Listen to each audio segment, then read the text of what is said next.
તમે જોઈ શકો છો કે થોડાક દિવસ પહેલા સ્વીમેર હોસ્પિટલનું જે સર્વર ડાઉન હતું એના કારણે જે સવારે ટોકન લઈને ઓપીડીમાં ડૉક્ટરને બતાવવા માટે જે ટોકન લેવાના હોય એ ટોકન પ્રથા બંધ હોવાથી 2 થી 2.5 કલાક સુધી આ દર્દીઓએ બેસી રહેવું પડ્યું હતું। એક બાજુ ઓનલાઈન સિસ્ટમની વાત કરે છે, ડિજિટલની વાત કરે છે કે જેથી કરીને વહેલામાં કે ગરીબ માણસોને સ્વીમેર હોસ્પિટલમાં સારવાર મળી રહે, પરંતુ ફરી પાછું આપ જોયો છો કે દવાની બારીઓ પર બી 2 કલાકની લાઈનો લાગી છે। તમે દવા બારી પર તમે જાઓ તો ટોકન લો એટલે તમને તાત્કાલિક નંબર આવી વાત કરે, પણ એવું કશું જ છે નહીં। સ્વીમેરની અંદર એટલી બધી લાલિયાવાડી છે। આજે ગરીબ માણસો પોતાના દવા લેવા માટે સ્વીમેર મેડિકલ કોલેજમાં આવે છે, હોસ્પિટલમાં આવે છે।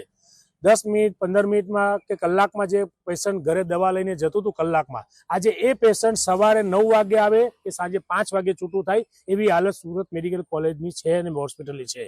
ગરીબ માણસો પોતાનું રોજિંદુ જીવન જીવવા માટે, રોજી વિકાસ કરવા માટે, રોજી વિકાસ આવવા માટે પોતાનું કામ ધંધો કરતા હોય, પણ એ કામ ધંધો ન બગડે, તાત્કાલિક સારવાર મળે એવી કોઈ સિસ્ટમ સ્વીમેર હોસ્પિટલમાં નથી। લાલિયાવાડી ગંભીર ચાલે છે। ત્યાંના કર્મચારીઓ આવા ગરીબ માણસોને એવું કહેવામાં આવે છે કે તમારે ઉતાવળ હોય તો પ્રાઇવેટમાં દવા લઈ લો, આટલા સુધી અભદ્ર વર્તન ગરીબ દર્દીઓ સાથે કરવામાં આવે છે।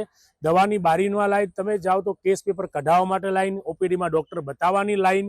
શા માટે નવા કર્મચારીઓ કરાર આધારિત કોન્ટ્રાક્ટના લોકોની ભરતી કરી અને આ સિસ્ટમને હળવી કેમ નથી કરતા? જે બારી હોય છે એમાં પણ અડધી બારીઓ બંધ હોય છે અને જે બારીમાં કામ કરનાર હોય એ મોબાઈલમાં ગેમ રમતા હોય છે। ક્યાંક ને ક્યાંક જે ગરીબ દર્દીઓ હોય છે એની સાથે ખૂબ જ ખરાબ વર્તન થાય છે।